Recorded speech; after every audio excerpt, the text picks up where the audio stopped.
Magandang araw, lungsod ng San Jose del Monte. Magandang San Jose nyo po sa ating lahat. Ngayon ay Huwebes, February 19, 2026.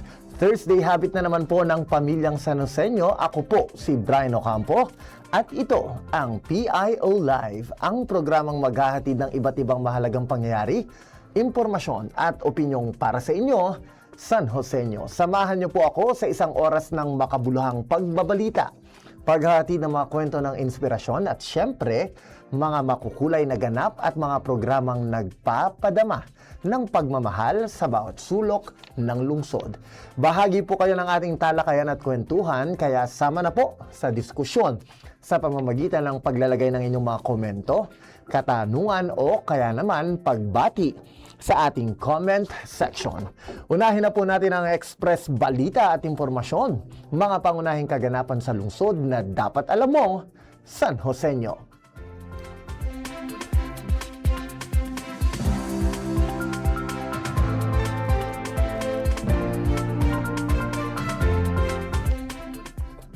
Kaninang umaga lang po ay nakasama natin dito sa lungsod ng San Jose del Monte si President Ferdinand Bongbong Marcos Jr.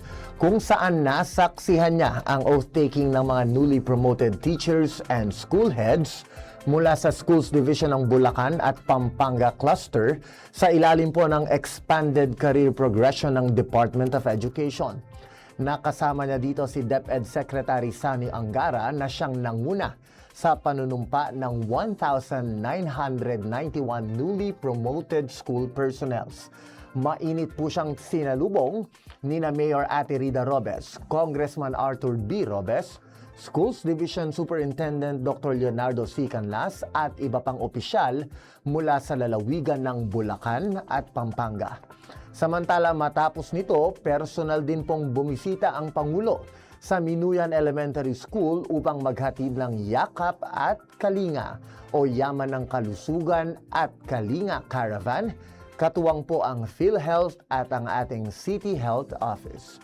Sinalubong po siya ng mga mag-aaral, magulang at mga guro na nakatanggap ng serbisyong medikal gaya ng libreng konsultasyon at laboratory tests. Muli, mula po sa bawat San Joseño, maraming salamat po sa pagbisita sa The Rising City of San Jose del Monte, Bulacan, President Bongbong Marcos Jr. at DepEd Secretary Sani Angara. Abangan po ang kabuuan ng mga balitang yan mamaya sa Balitang San Joseño.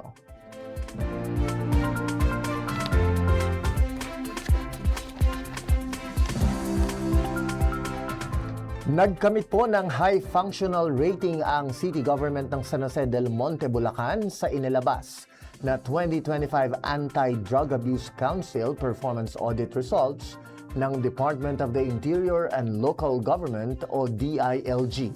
Ito ay bunga ng mga epektibong programa ng pamahalang lungsod, kabilang na ang pagtutok sa pagsasagawa at pagpapanatili ng mga barangay drug clearing programs upang patuloy po na masugpo ang iligal na droga sa lungsod ng San Jose del Monte at mapanatili ang kaligtasan ng bawat San Joseño.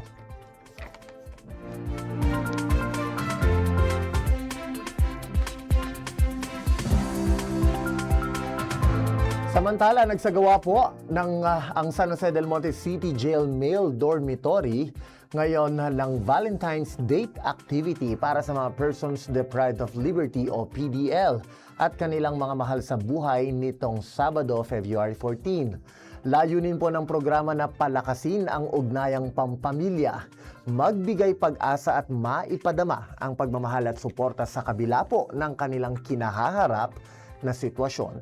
Ang programa ay pinangasiwaan ng mga opisyal ng Welfare and Development Section at Development Unit upang matiyak ang kaayusan, kaligtasan at makabuluhang daloy ng aktibidad.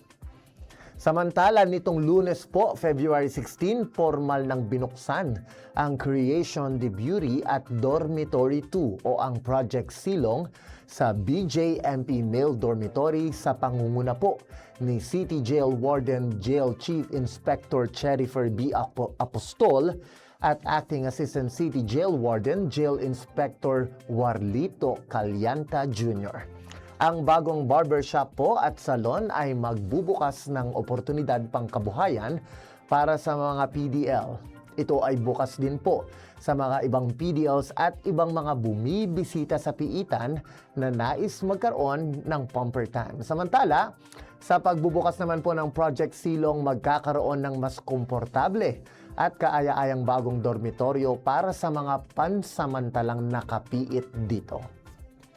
Tinanggap din po ng tanggapan ng mga aklat mula sa St. Augustine Publication Incorporated, katuwang ang His Legacy Incorporated sa ginanap na book donation activity nitong Lunes, February 16. Ipinagkaloob po ang 50 aklat para sa kapakinabangan ng mga PDL na naglalayong mapalawak ang kanilang kaalaman, mapatatag ang pagpapahalaga sa mabuting asal at mahikayat po ang personal na pagbabago nila habang sila ay nasa kustodiya. At syempre, nagsagawa din po ng tree planting activity ang mga kawani ng BJMP nitong Martes, February 17 sa Kaipian Eco Park. Nakiisa po sa aktibidad ang mga criminology interns mula sa Immaculate Conception I College at mga kawani ng barangay bilang patunay ng matibay na ugnayan ng komunidad, akademya at BJMP. Nagtanim po sila ng mga punla ng guyabano at atis bilang bahagi ng patuloy na advokasya para sa pangangalaga ng kalikasan na naglalayong pong mapalakas ang kamalayan sa kahalagahan ng pangangalaga sa kapaligiran. Mahikayat po ang sama-samang pagkilos ng komunidad tungo sa isang mas luntian at maunlad na kinabukasan.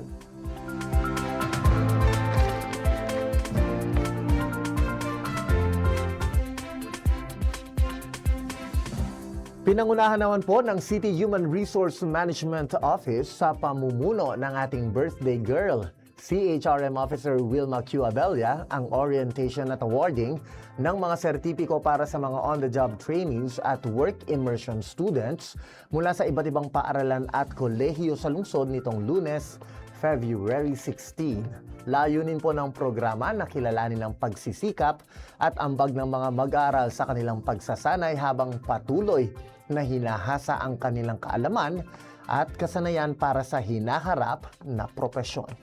Sa ngalan ni Mayor Ate Rida Robes, nagbigay din po ng mainit na pagtanggap sa kanyang pambungad na mensahe si City Administrator Attorney Rizaldi Mendoza na nagbigay diin sa kahalagaan po ng pagkikipagtulungan ng pamahalang lungsod sa sektor ng edukasyon upang mabigyan ng dekalidad at makabuluhang karanasan ng mga San Joseñong mag-aaral.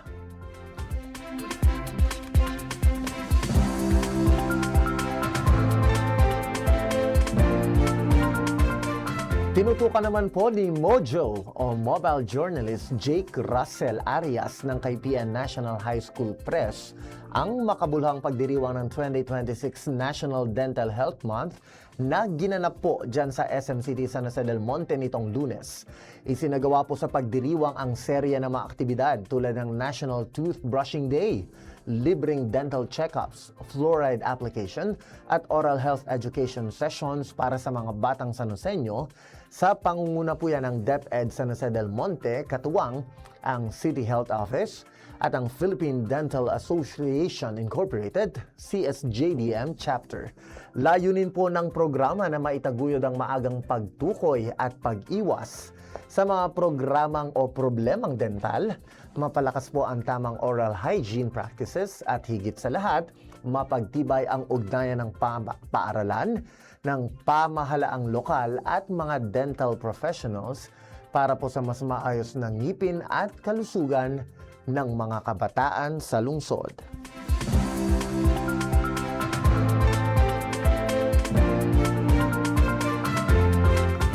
Nagsagawa naman po ng foot patrol at inspection sa mga business at financial establishment sa lungsod ng San Jose del Monte City Police Station sa ilalim po ng pangangasiwa ni Chief of Police, Police Lieutenant Colonel Rayson Bagain. Ngayong araw po yan, February 17. Nakipag-ugnayan din po ang kapulisan sa mga may-ari at empleyado ng establishmento upang maipaliwanag ang kahalagahan ng aktibidad at mas mapatibay ang ugnayan ng tanggapan sa komunidad.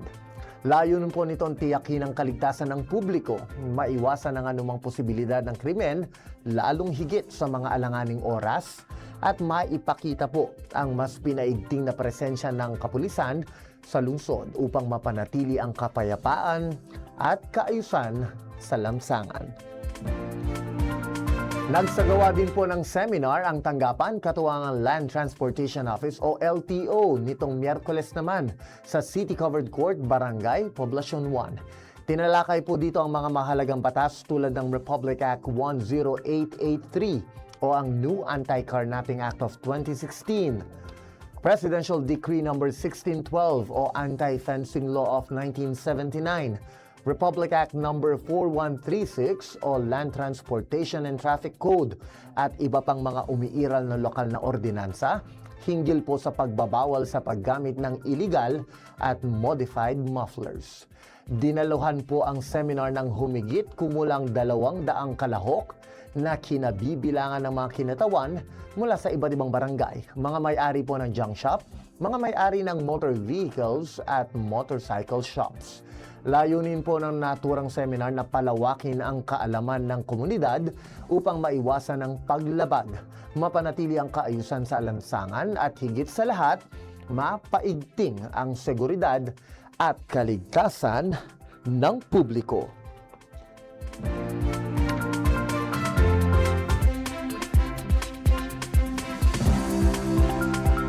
Tara na po at silipin naman natin ang mga aktibidad at programang nagpapalakas sa ating mga komunidad. Ano po kaya ang latest sa inyong mga barangay? Alamin natin yan dito sa Ganap sa Barangay.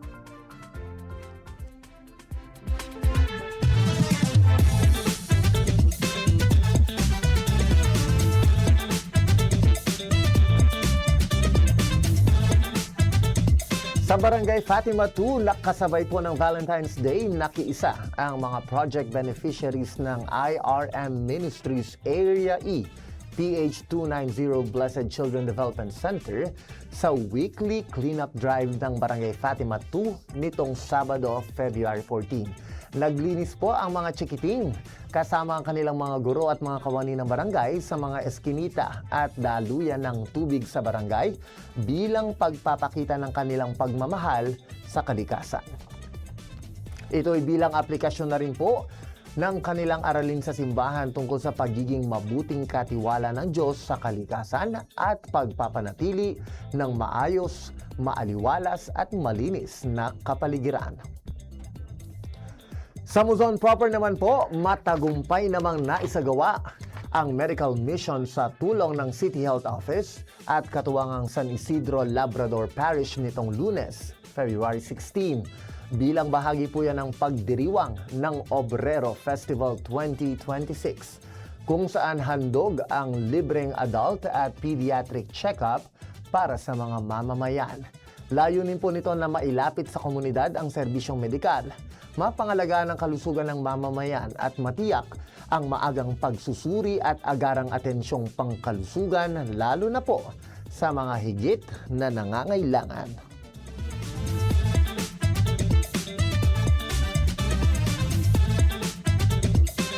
Sa Barangay Citrus, pinangunahan po ng kanilang pamahalang barangay ang road clearing operation bilang bahagi ng patuloy na pagpapanatili ng kaayusan, kalinisan at kaligtasan sa komunidad nitong Lunes po yan. Layunin po ng operasyon na masiguro ang maayos na daloy ng trapiko, mapanatili ang kaligtasan ng mga motorista at pedestrian at maipatupad ang mga umiiral na alituntunin sa wastong paggamit ng pampublikong daan.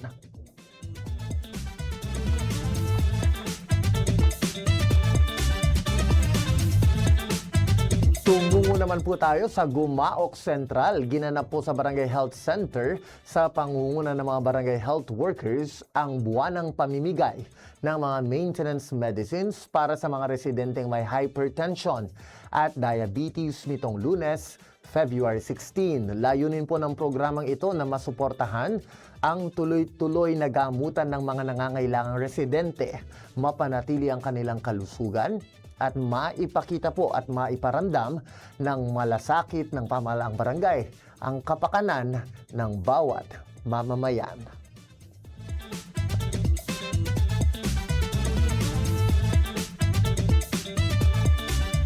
Taon-taon po ay lahat ng opisyal at empleyado ng gobyerno ng Pilipinas ay dapat maghain ng kanilang Statement of Assets, Liabilities, and Net Worth o SALN bago po ang April 30. Nakasaad po dito ang mga ari-arian, pananagutan, net worth, mga negosyo at maging mga kamag-anak sa gobyerno ng isang kawani ng pamahalaan. At dito po sa city government, nakatakda ang deadline ng filing nito sa February 27. Upang malaman pa kung paano nga ba ang tamang pagpa-file nito at para saan nga ba ito, panoorin po natin dito sa Tatak San Joseño.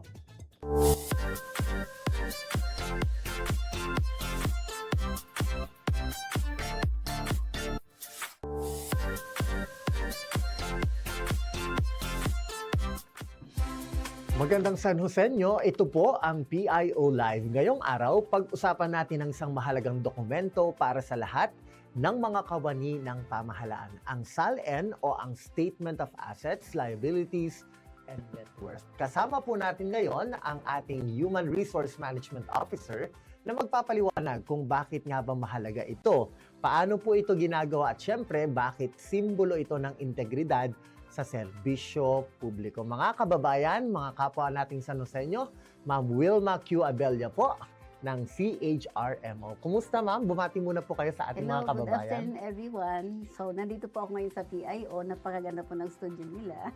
Maraming salamat. Ma'am Wilma, unahin na po natin. Kumusta po ang araw-araw na buhay po bilang isang Human Resource Management Officer? Actually, sa ngayon, napaka-busy po ng office namin.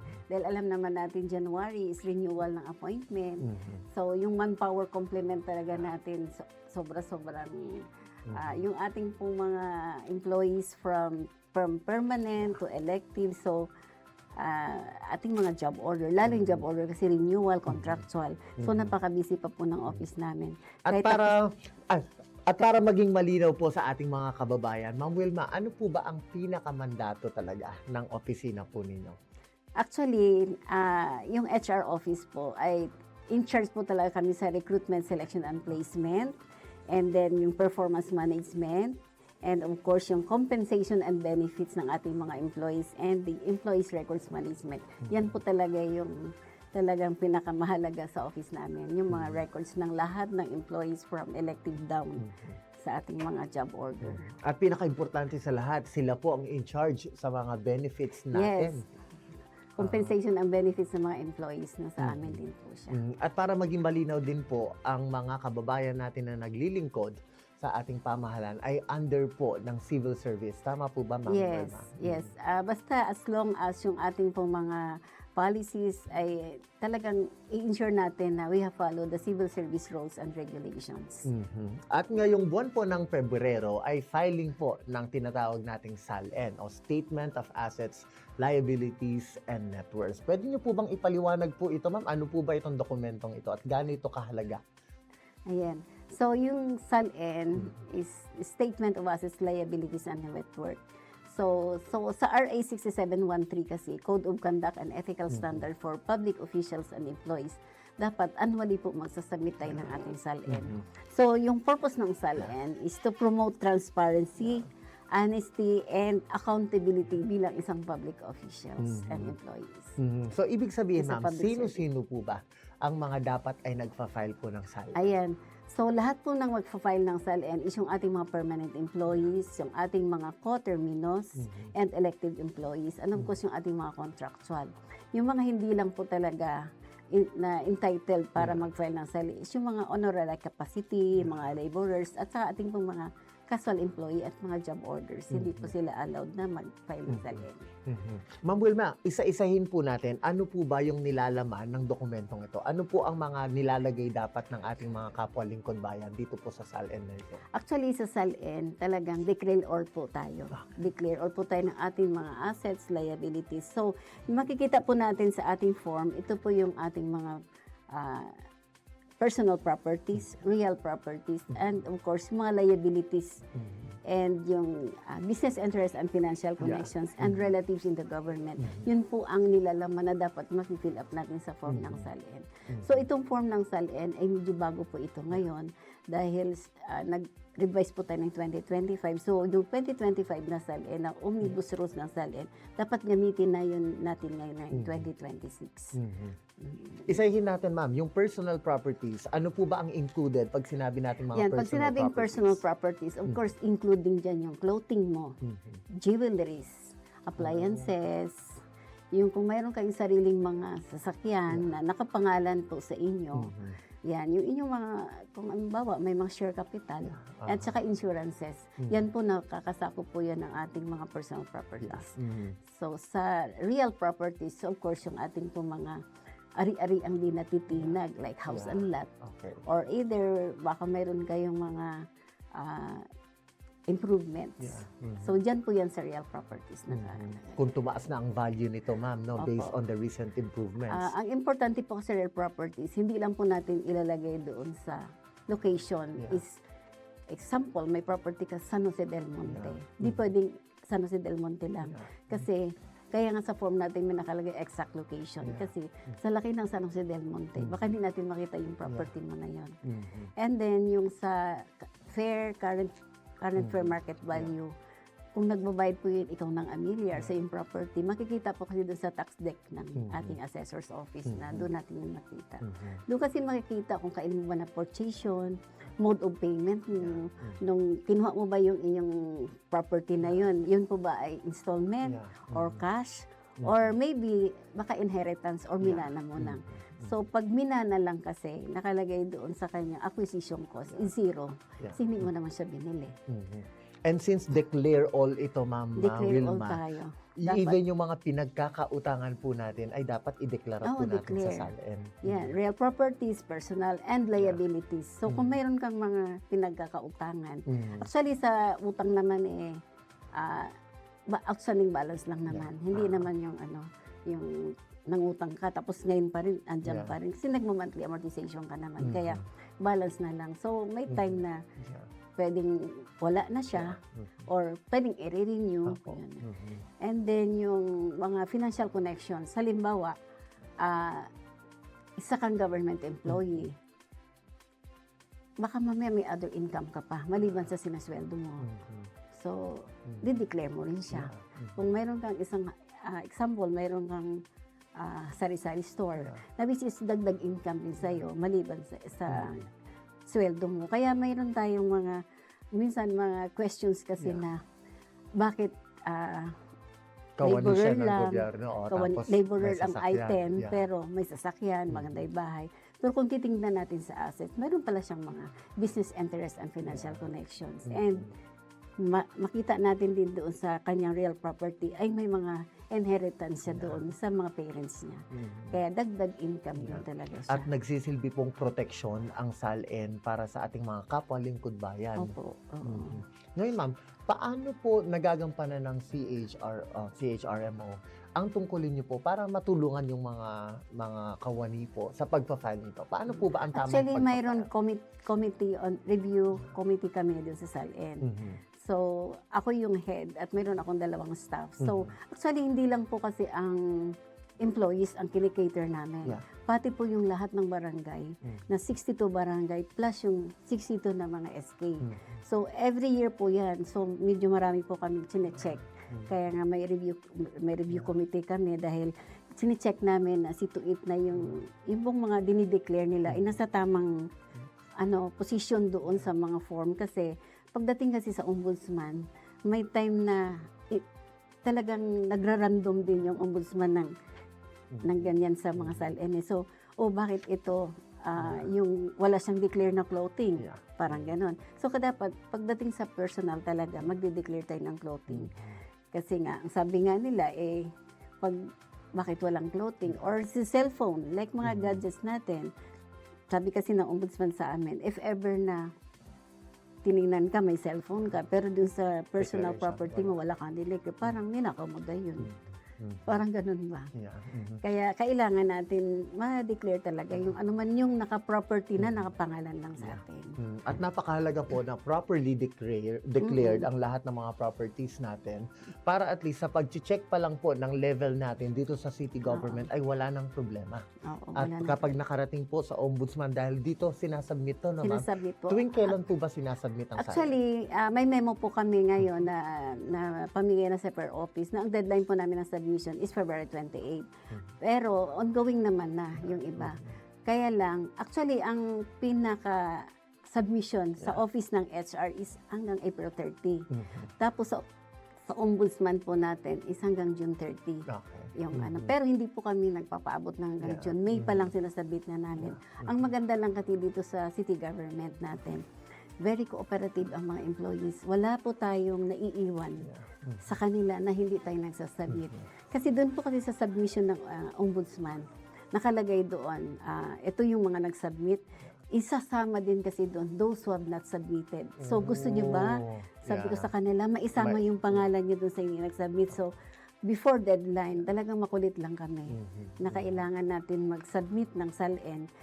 Para pag-submit namin sa Ombudsman, ayoko na magperma doon sa those who have not submitted, lalo na sa mga barangay.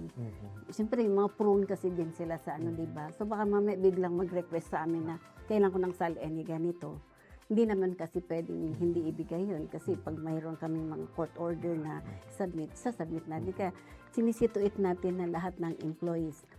At isa po kasi ang SALN sa mga, mayroon tayong mga benefits na kukuha So, like PBB, performance-based bonus. Pag wala kang SALN, wala kang PBB.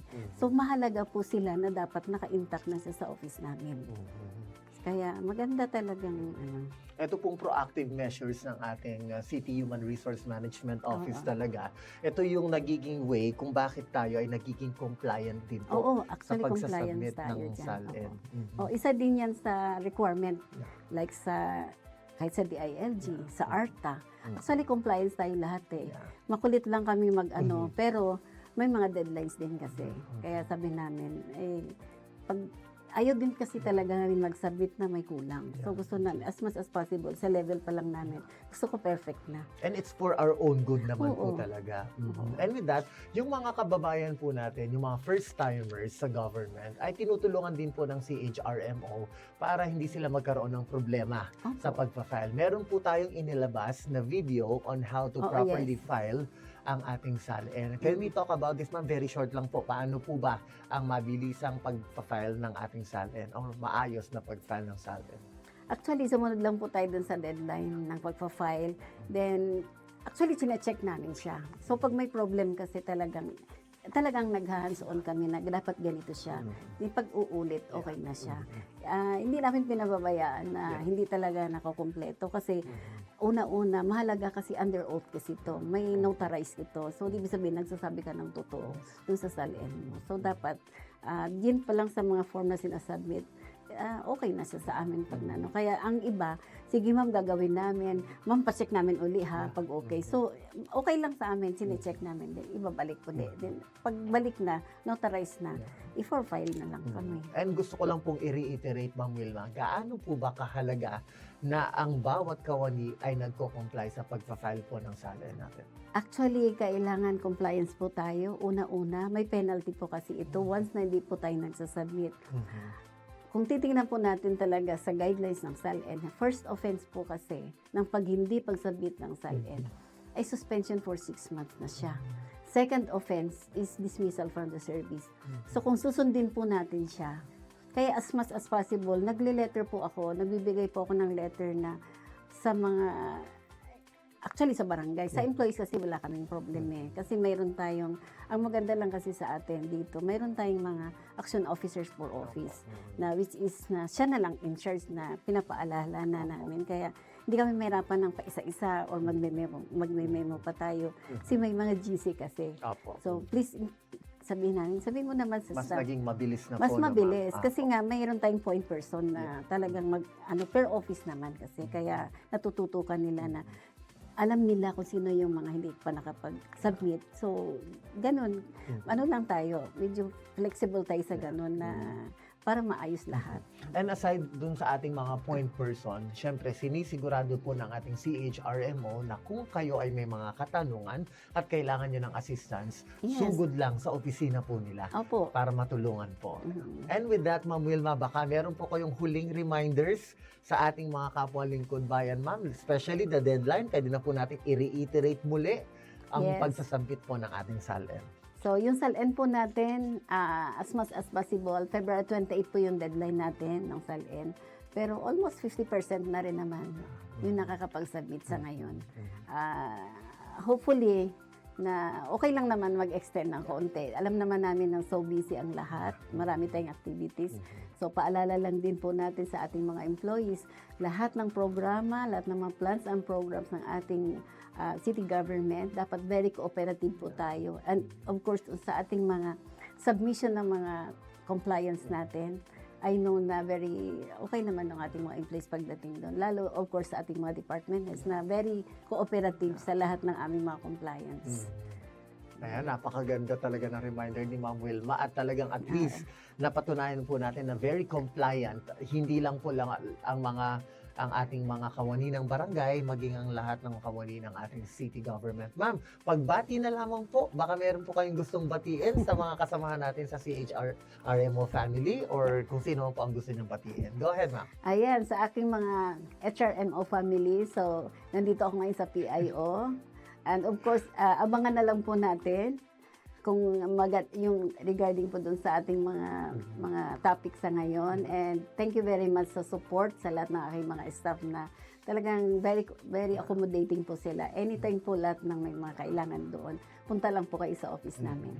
Very accommodating talaga lahat kasi napaka-accommodating din talaga ni Ma'am Wilma. With that, maraming salamat po, Ma'am Wilma, sa Okay. napakabuluhang impormasyong ibinahagi niyo po dito sa ating programang PIO Live. Mga kapwa ko lingkod bayan, nawa po ay marami kayong natutunan at may apply nyo ito sa inyong susunod na pag-file ng Statement of Assets, Liabilities, and Net Worth o SALN. Tandaan po natin ang SALN ay hindi lamang po requirement. Ito ay patunay ng ating katapatan, pananagutan, malasakit sa paghatid ng serbisyo at alagang tatak San Joseño. Sa ating mga kawani, ugaliin po nating maging tapat, responsable at transparent para sa mas maayos at mapagkakatiwalaang pamahalaan.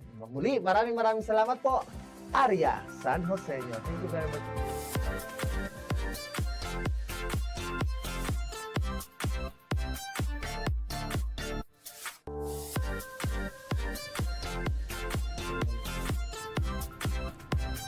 At yan po ang ating naging panayam sa ating City Human Resource Management Officer at ang ating birthday girl na si Ma'am Wilma Q. Abella. Happy birthday, Ma'am!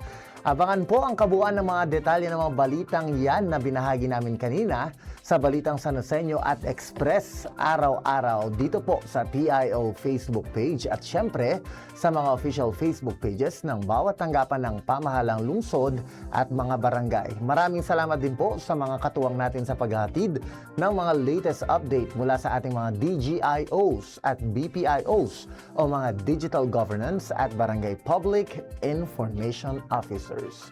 Susunod, ang mga inaabangang Ginoo at Binibining Tanglawan 2025, mas kilalanin natin. Abangan yan sa pagbabalik ng PIO Live. Dahil kayo ay nandyan, hindi bumibitaw, muli ang aking pagpapasalamat sa ating lahat sa Panginoong Diyos na binibigyan tayo ng kalakasan ng katawan at pag-iisip. Just keep moving, and at the end of the day, we will be glorified by the Lord. God bless everyone, and thank you so much.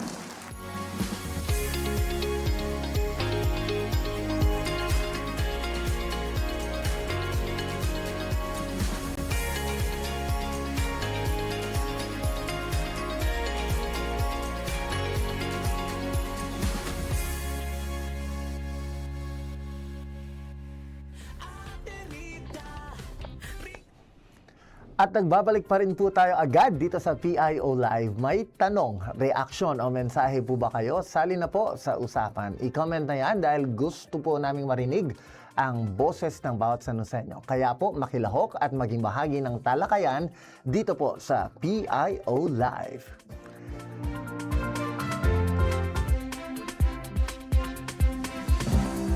At ngayong ipinagdiriwang pa rin po natin ang year-long 25th Cityhood Anniversary na lungsod ng San Jose del Monte, kilalanin natin ang mga ginoo at binibining Tanglawan 2025 at alamin po natin ang kanilang mga paghahanda dahil bukas na ang pinakaabangang Coronation Night. Panoorin po natin ang ating special na panayam sa kanila dito sa video na to.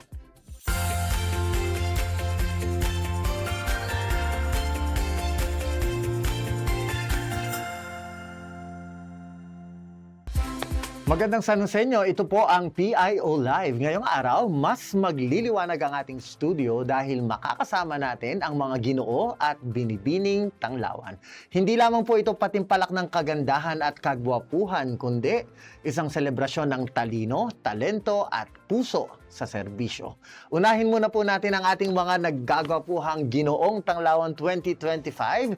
Introduce yourselves, boys, sa ating mga kababayan. Yes, good day everyone. This is Johan Miranda representing Barangay Fatima 5. Si Johan. Hello, magandang araw. Ako si Justin Robert Perez and I am representing Barangay Santa Cruz 3. And finally, Magandang hapon sa lahat. Ako si John Michael Mena mula sa Barangay San Isidro. thank you very much for gracing our program. Unahin na po natin, ano ba yung mga preparations na ginagawa ninyo for the competition na bukas na gaganapin? John Michael. Ako po, simple lang naman po yung preparations ko eh. Matulog lang po ng maaga. Siyempre po, bago po ako sumalang ng para bukas po. Yeah. Gusto ko po na masaya lang po ako. Yung stress po, kinakalimutan ko po muna. Yes. Napaka-chill ni John Michael kasi nga naman, syempre, pag chill ka, mas makakaisip ka ng maayos tapos walang pressure na nararamdaman. How about Johan? Ano yung mga preparations na ginagawa ni Johan naman? Ngayon po, wala naman na po masyado kasi naaskaso na po namin. And ngayon po, relax na lang po. Enjoying every moment po kasi coronation na nga po bukas. And Justin, of course. In terms of preparations po, physically, of course, we really tried to be active and we also had to prepare for our mental stability as well and emotional as well para pagdating bukas, ready po tayo paglabas ng stage. And I'm sure ready na po bukas ang ating mga Ginoong Tanglawan 2025. At alam niyo po, prior to this, may mga series of events na ginawa na kayo. Ano yung mga memorable events, Justin? Yeah, for me, one of the memorable events is during the Tanglawan Festival that we had last September. We had a couple of events that we attended as official candidates. We had a Bulaklakan wherein we wear barongs and we also had a fashion show wherein we showcased the designs of our local designers here in San Jose del Monte. And of course, dahil sa mga ganitong events, you form friendships, tama ba? John Michael, ikaw ba? Sino yung mga pinaka-close mo na dito sa Ginoong Tanglawan? Sa akin po, lahat naman po sila naging close ko po talaga. Mapa-girls man po, mapa-boys po.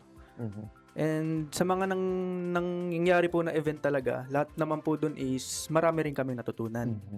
And nag-enjoy rin naman po kami. Yan lang. And of course, ito po yung patunay na ang mga ganitong pageants ay hindi lang talaga tungkol sa pagwapuhan, pagandahan, but with the mga natutunan.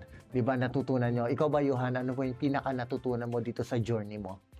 As a pinakabata po sa kanila po, mga kuya ko na po, sa Ginoong Tanglawan po, mga kuya ko na po sila, natutunan ko pong makisama sa mga mas nakakatanda po sa akin. Yun po, pakikisama po sa kapwa. Gusto ko yung highlight talaga ni Johan, yung mga mas nakakatanda sa kanya. Pero napakaganda kasi noon na iba-iba talaga yung pinagmumulan nila. At saka iba-iba yung mga differences ninyo ay yung ini-embrace ninyo para at least mas matuto from other people. Pero ano ba yung pinaka nag-udyok sa inyo to represent your barangay? Johan, ikaw. Ang pinaka nag-udyok po sa akin para mag-join po dito sa Ginoong Tanglawan is my drive to inspire my fellow youth and of course our Sanoseño. And to showcase the beauty of San Jose del Monte, because I believe that San Joseños has a different we are undiscovered. Yeah. Hindi pa po tayo masyado na-discover, and sa San Jose del Monte po, marami pa po tayong dapat puntahan, alamin at tuklasin. And Justin, ikaw ba? For me, one of the main reason po why I joined is, una, it is really a childhood dream na sumali sa Tanglawan pageant. I've seen our past kings and queens who joined and won, and kung paano nila ni-utilize yung platform after winning. They were able to give back to the community, and that is something I also want to do if ever I will be your next Ginoong Tanglawan. And finally, si Sir John Michael naman, ikaw. Para sa akin po talaga yung nakapagpahikayat sa akin na sumali dito. Bukod po sa personal dream ko po talaga, is yung mga tao po sa barangay ko. Gusto ko silang i-inspira na lumabas po sa kanilang comfort zone, na hindi porket na taga-bundo kami, sila, isang dito na lang po kami. Gusto ko rin po i-showcase yung mga ganda naming katangian, lugar, kultura, hindi lang po sa buong Bulacan, kundi sa labas rin po ng Bulacan. And this is part of the advocacy po talaga ng Ginoong Tanglawan. And speaking of advocacy, ano ba yung mga advocacies na isinusulong nyo? Let's start with you, John Michael. Ikaw, ano ang advocacy ng ating Ginoong Tanglawan mula sa Barangay San Isidro? Ang advocacy ko po talaga is to preserve our natural resources and culture po. Lalong-lalo na nga po sa akin na taga-bundok mula sa Barangay San Isidro po. Marami po kaming magandang resources, natural resources, tulad po ng falls, mountains like Balagbags, and yung mga tao rin po ng mga indigenous people like Dumagats. Gusto ko rin po silang ma-inspira talaga na lumabas po ng comfort zone talaga nila. And how about you, Johan? Ikaw, ano yung mga advocacy na sinusulong mo? I am a tourism management student po, and my advocacy is to promote sustainable tourism, which ensures the cultural and natural heritage po natin na ma-preserve, and also to inspire other people po. Yes, to take good care of our environment po. And how about Justin? Ako po, I am a youth empowerment advocate and a volunteer for the longest time. I became part of different youth organizations previously, and we've been going to isolated communities and doing charity works. Through these experiences, being able to work with my fellow youth, I've seen how powerful our generation can be if we're just empowered enough. And that is something I would like to pursue as an official candidate of Ginoong Tanglawan, to inspire my fellow youth here in our city so that they can be empowered and be part of the progress of our city. At ito po ang kagandahan talaga ng Ginoong Tanglawan, kasi iba-iba talaga yung mga advocacies na isinusulong nila. But let's talk about Tanglawan per se. Tanglawan is about light, tanglaw. Kayo ba, ano yung paano natin maipapakita ang tunay na tanglaw ng ating lungsod? For us to be able to showcase what we have here in our city, I think we have to acknowledge what we really have. Our city is a place wherein progress meets nature. We have a lot of things to offer here in our city, and ang dami po nating mga progressive na infrastructures that we have, and at the same time na nagagawa nating i-preserve yung mga natural resources na meron tayo. And sobrang ganda po na napapanatili nating progressive both of those aspect ng city natin. Napapanatili talaga natin yung balanse. Nga. Ikaw ba, John Michael, sa tingin mo, paano natin maipapakita, or ano yung tunay na tanglaw talaga ng ating lungsod? Para sa akin naman po, para sa akin tunay na tanglaw po ng ating lungsod ay yung ating kultura po. Na every year po is nagsasagawa po tayo ng Tanglawan Festival, na ang mga Sanoseños naman po ay hindi lang po gusto, talagang excited po sila na makilahok, makiisa sa Tanglawan Festival po. And finally, Johan, ikaw ba? Ano yung maituturing mo na tunay na tanglaw ng ating lungsod? Yes, gaya nga din po ng sabi nila, and I believe that tanglaw po ng San Jose del Monte is our people po. Despite having difficulties, we show up and nakikisa po tayo, lalo na po sa mga ganitong pagdiriwang. Hindi po natin kinakalimutan ang pagkakaisa. Yun po. At napakagandang i-highlight talaga na nagkakaisa ang lahat dahil sa Tanglawan Festival, dahil sa kultura at sa marami pang bagay. And with that, dito po sa PIO Live, meron po kaming isang tanong, isang sagot para sa ating mga ginoong Tanglawan. Okay, you may give your very short explanation, pero kung wala namang explanation, it's totally fine. Okay, let's start with Johan. Isang salitang maglalarawan sa'yo, Johan. Bubbly. Bubbly. Si Justin naman, Committed. committed. And finally, si Sir John Michael, Responsible. responsible. At tutuloy na natin kay John Michael. Ikaw, sino ang maituturing mo na role model mo sa buhay? Personally po, ang role model ko po talaga is my father po. Simula po kasi pagkabata ako, hanggang tumanda po ako, yung disiplina na po sa akin, hindi po talaga nawala. At gusto ko rin po, pag ako naman po ay nakabuo na ng sariling pamilya, gusto ko po kung paano ko po ituturing o palalakihin yung magiging mga anak ko, is tulad lang rin po ng pagpapalaki ng father ko po sa akin. That's very heartfelt. Thank you very much, John Michael. Ikaw naman, Johan, ang role model mo sa buhay. Ang role model ko po is ang aking mother. She is a hardworking woman and she's very dedicated with her doings, and I look up to her. Napalaki niya po kaming maayos, 4 na magkakapatid, and she strives hard para po sa ating lahat. And she's very proud of you. I'm very sure of that. Justin, ikaw? For me, ang isa sa mga role model ko sa buhay is si Father Edward Kelly. Okay. For those who don't know, he is considered by many people in Sapang Palay as the ama ng Sapang Palay. Kasi for his great contribution sa history ng Sapang Palay. And I look up to him because he believed that the best way of showing your love to other people and to your country is by giving yourself at service. And yun po yung isa sa mga principles ko sa buhay na I always live by, to always be ready to be at service. That is a very fun and essential fact. Pwede na pala nating maging bahagi ng PIO si Justin para magbigay ng mga ganitong impormasyon. Thank you very much, Justin. Now, next question, Justin. What one habit that you are very proud of? I am staying active. That's something, even though I'm already working and there are other stuff that I had to do, I make sure that I stay active. I run, I go to gym, and that's something very therapeutic para mas makalma po yung sarili, ganyan. And it shows naman sa katawan talaga ni Justin. John Michael, ikaw, one habit that you're very proud of? Para sa akin naman po yung pagiging madisiplina ko po sa sarili ko. Tulad po ng pagpa-prioritize ko po sa mga responsibility ko, career ko po, and love life, saka yung libang ko rin po sa sarili ko, syempre po.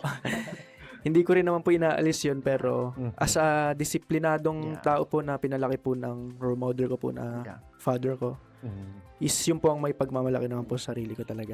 Na yung responsibility ko po, saka yung career and love life, na ibabalance ko naman po. And kapag naging successful ka sa pagbabalanse na yun, talagang you will be proud of. Okay? And how about you, Johan? What habit that you are very proud of? Being hardworking po.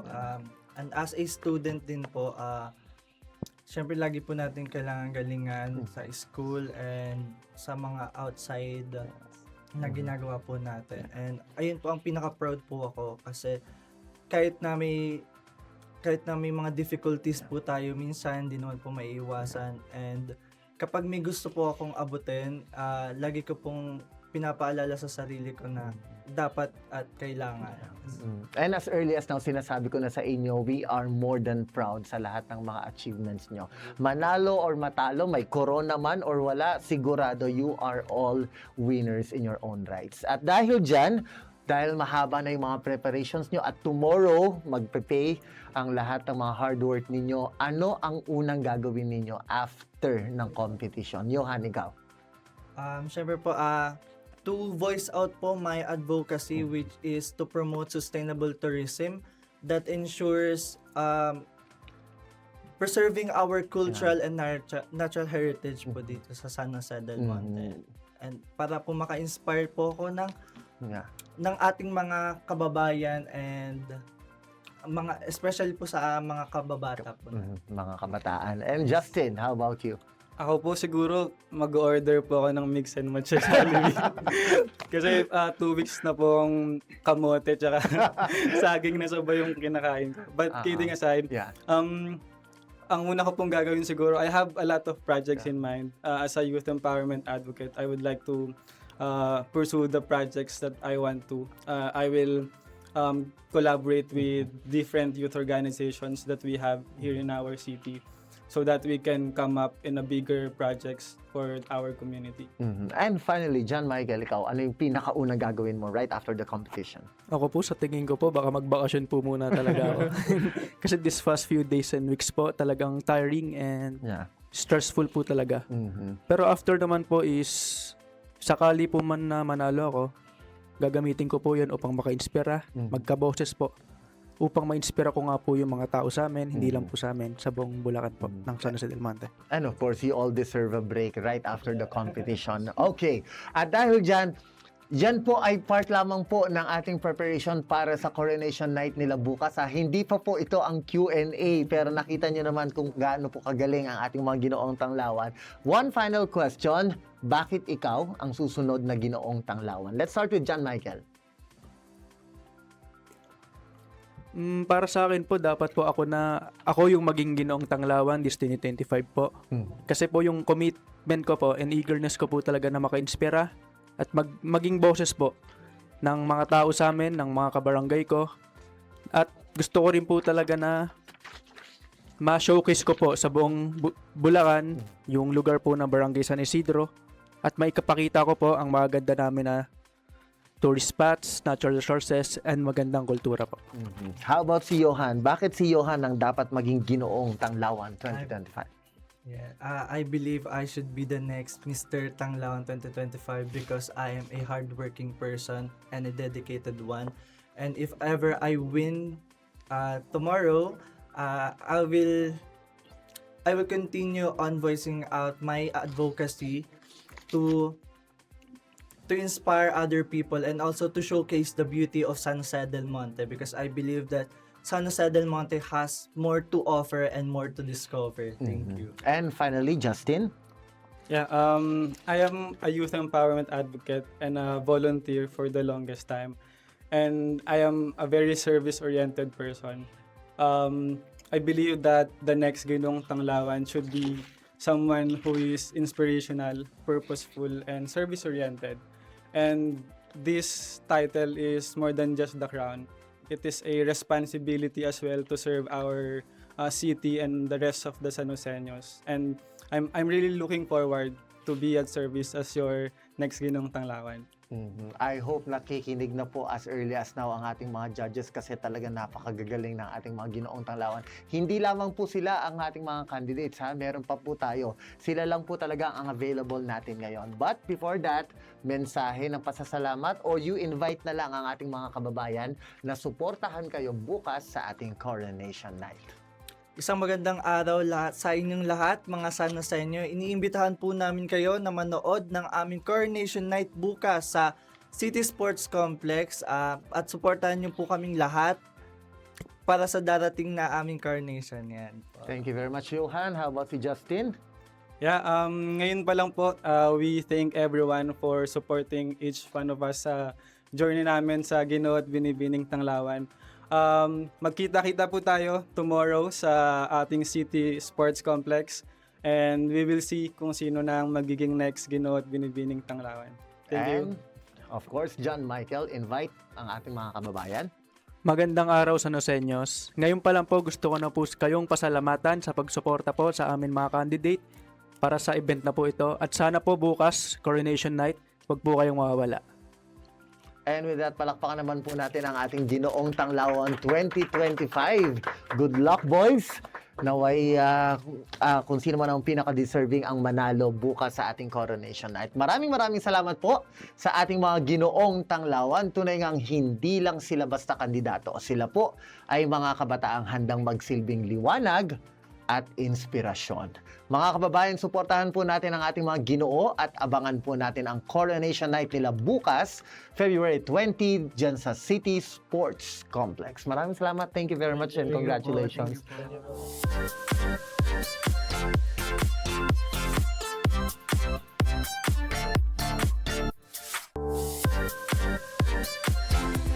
Maraming salamat po sa ating mga Ginoo na nakasama natin kanina. Pero ngayon naman, makikilala natin ang mga naggagandahang mga binibining tanglawan. Ladies and gentlemen, ilan po sa ating mga binibining tanglawan 2025? Magpakilala muna kayo, ladies, sa ating mga kababayan. Good afternoon, everyone. I am Judith Mariana from Barangay Santo Niño 1. Hi! Mabuhay sa inyo lahat. My name is Ivory Lara Jean Cafrente, representing Barangay Santo Cristo. Good day everyone, my name is Trixie Campano and I'm from Barangay Fatima 1. A pleasant day and Arias San Joseños. My name is Sophia Pablo Baluyot from Barangay San Manuel. Tunay nga naman na napakaganda po ng ating mga bisita ngayon kaya mas nagningning itong ating studio. Sino muna dito yung pageant veteran? O si Trixie. Miss Trixie, ikaw ang unang tatanungin ko. Ano ang pagkakaiba ng pageant na ito sa mga previous pageants na nasalihan mo? So yung pagkakaiba po nila is ito pong tanglawan po or yung binibining tanglawan po is it is a very big celebration po, and yung mga previous pageant ko po is mga ano lang po sila, mga saktuhan lang po sila, and dito po sa tanglawan po kasi is showcase ko rin po kung paano po ako makikitungo and kung paano po ako magiging committed sa organization. And si Miss Ivory naman, ikaw, how proud are you na suot-suot mo ngayon ng sash na yan representing your barangay? Well, it is truly an honor po to be the representative of Barangay Santo Cristo. Well, Santo Cristo is one of the most active barangay here in San Jose del Monte rin naman po. And speaking of barangay, syempre pinagmamalaki nyo yung inyong mga barangay. Sa inyong barangay naman, sa Santo Niño, ano ba yung pinaka-pinagmamalaki ng mga taga-barangay Santo Niño? We are very proud po sa pakikitungo po namin and pagbabayanihan. We are very proud po sa mga infrastructure na napatayo po namin throughout the years po.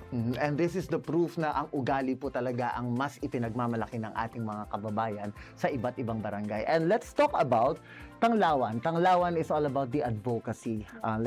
Sofia, ikaw, paano mo ba gagamitin ang iyong boses at influensya bilang isang natatanging binibining tanglawan? So, as a Binibining Tanglawan, I would like to use this opportunity here today to voice out about my advocacy about women empowerment in connection with mental health awareness. Actually, this advocacy is very close to my heart. As a person who experienced having mental struggles, I wanted to be the light of my fellow San Joseños because I know that not everyone is as strong as me. I wanted to be their strength.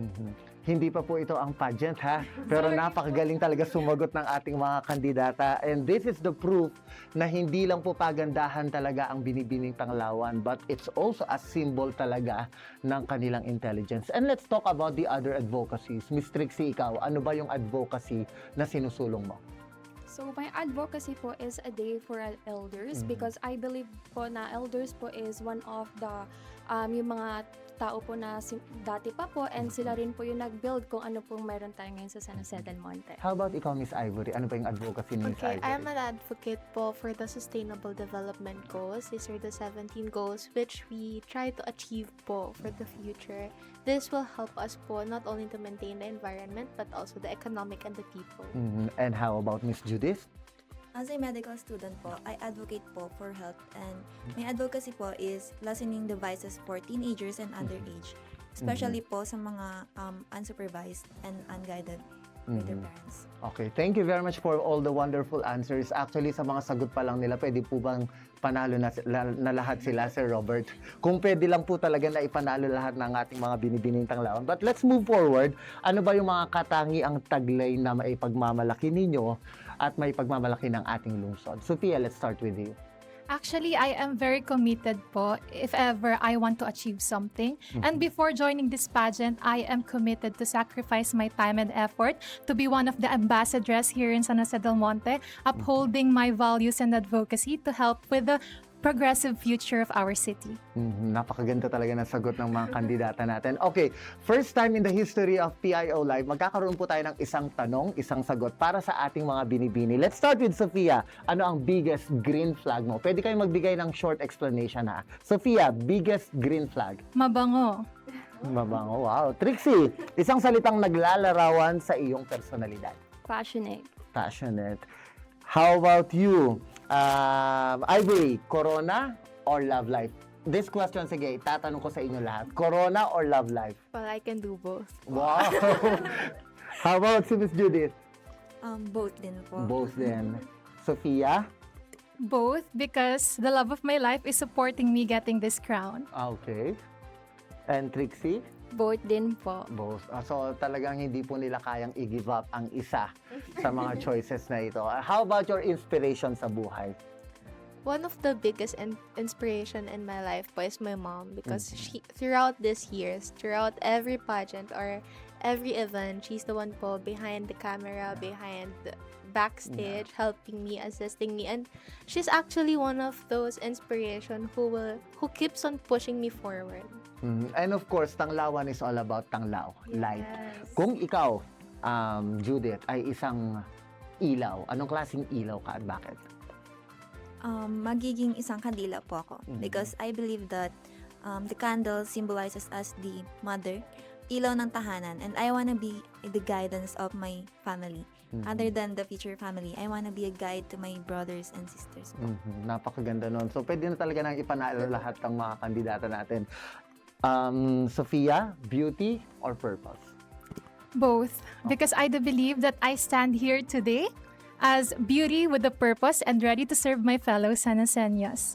And this question, my last question for each and everyone, umpisahan na kita, Sophia, bakit ikaw ang susunod na binibining Tanglawan?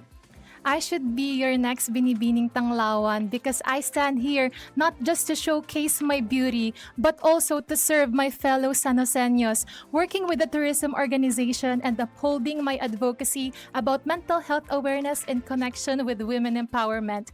I wanted to be the source of light of my fellow Sanoseños so that today we are living in a rising city, and tomorrow we will be living in the rising city with the rising people. Thank you. Thank you very much. And how about si Miss Trixie? Ikaw, bakit ikaw ang susunod na binibining Tanglawan?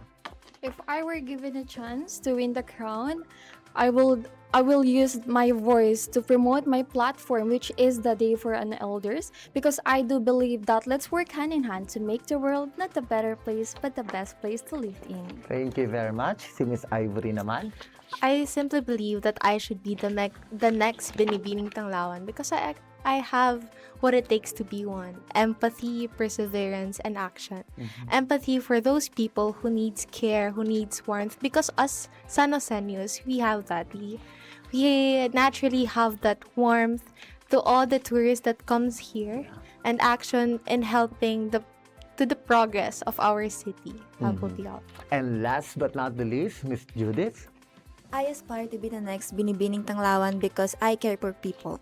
I want to serve everyone. I want to shed light to the people that needs help. I want to shed light to the people that needs me. I want to be an inspiration. I want to inspire the youngs and the youth because I believe the youth is the future of our people. Thank you. And there you have it, ladies and gentlemen, our Binibining Tanglawan 2025. Ay, joke lang po.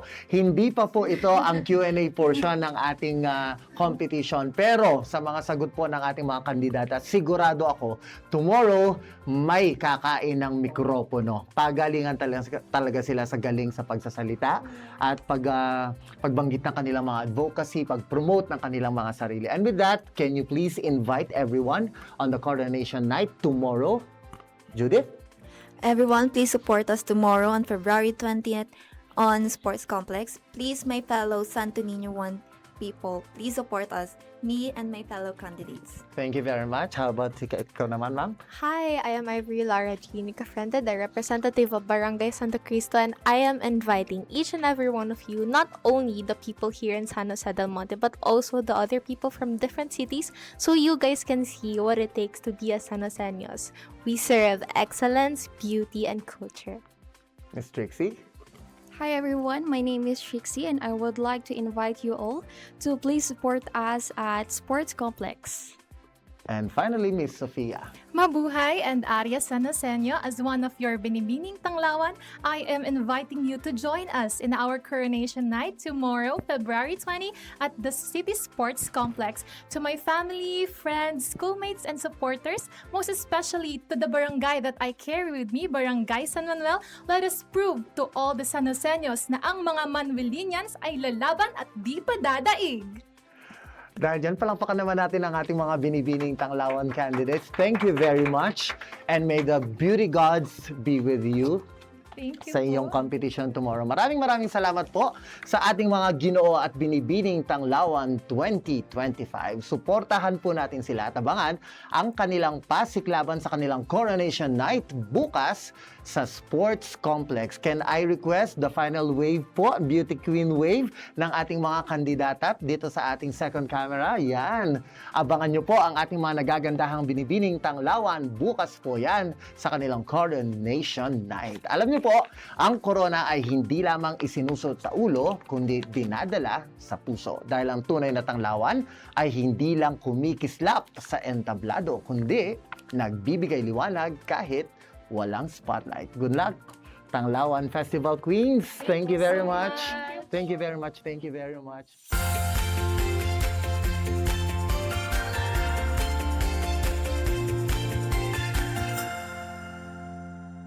At yan po ang ating panayam sa mga Ginoo at Binibining Tanglawan. Abangan nyo po sila bukas sa kanilang Coronation Night dyan po sa City Sports Complex. Bago po tayo magtapos, heto muna ang ating Code of the Day, isang paalala na magbibigay inspirasyon, lakas ng loob at positibong pananaw sa araw na ito. Dahil sa gitna po ng balita at impormasyon, mahalaga pa rin ang pag-asa at pagpapahalaga sa kapwa. At dahil kahapon po, kinunita natin ang Ash Wednesday, hudyat na ito ng pagsisimula ng Lenten season o Kwaresma ngayong 2026. Ang krus na abo na tinanggap po natin sa ating mga noo ay hindi lamang po simpleng tradisyon, kundi isang hamon upang magpakumbaba, magpatawad at syempre humingi ng patawad at magbalik loob sa Panginoon. Kaya po, para sa ating Code of the Day, God never tires of forgiving us.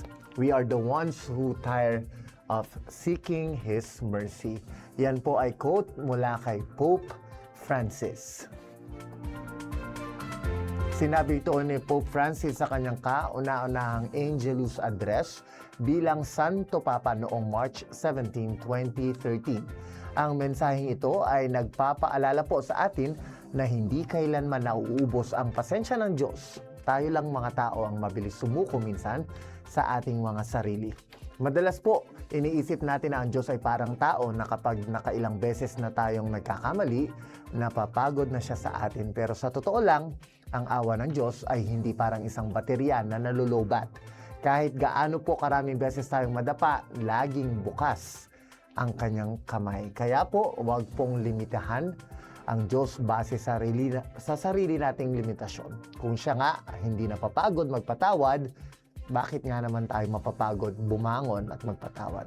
At yan po ang ating Code of the Day at nawa ay nakapag-iwan po ito ng mas malalim pang kahulugan sa ating mga puso.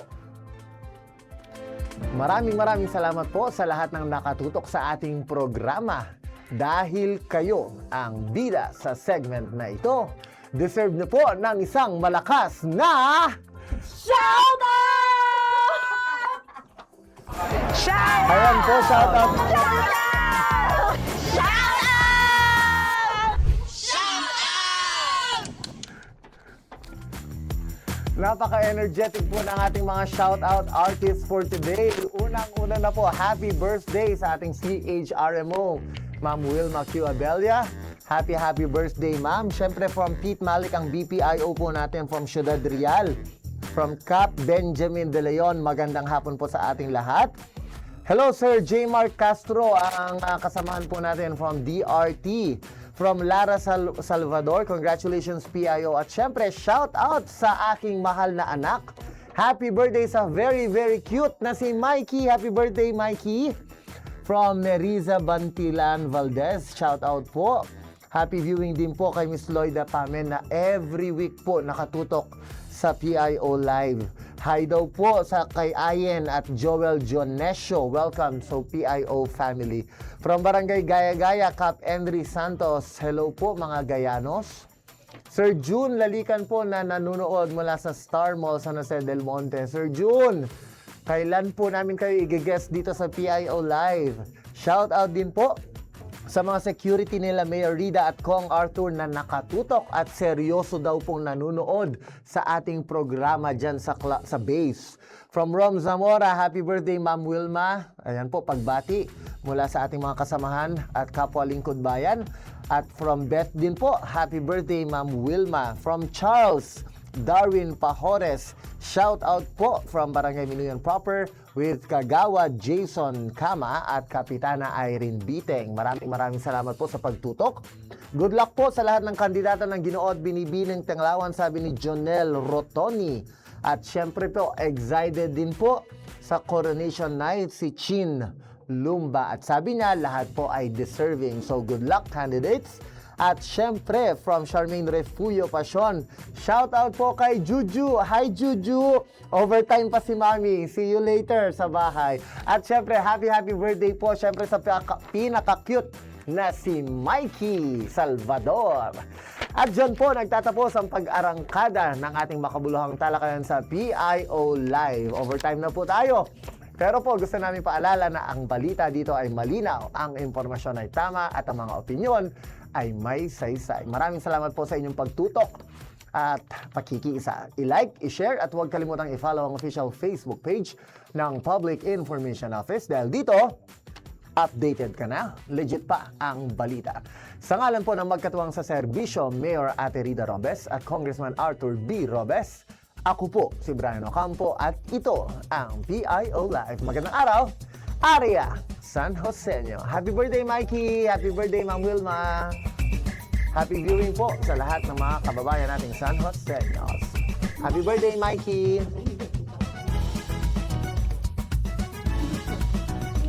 Ganyan pala yun.